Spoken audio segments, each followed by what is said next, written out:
Park City's 2030 goals target reduction in greenhouse gas emissions from major sources like transportation, buildings, landfills, and more.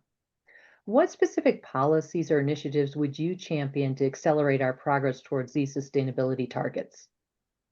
Absolutely. So, yes, it feels like we have deprioritized our focus on climate, sustainability, and environmental initiatives.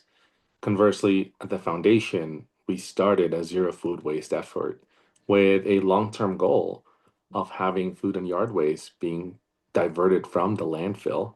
Understanding that it's a county-wide service, but sometimes a nonprofit organization like the foundation has a role to kickstart something and get it going. I see likewise the role of the city in examining ordinances and policies that could help.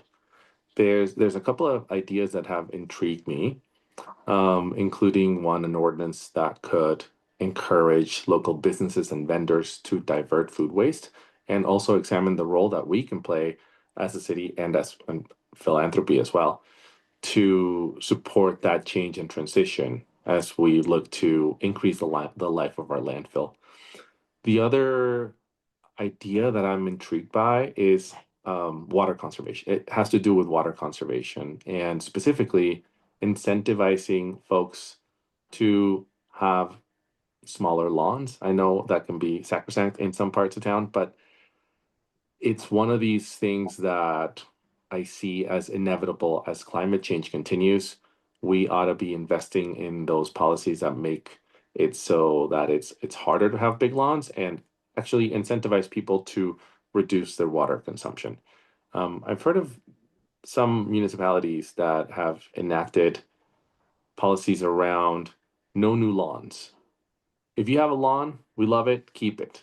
If you can make it smaller, great. There currently are incentives for zero escaping, financial incentives for someone to zero escape a certain amount of dollars per square foot.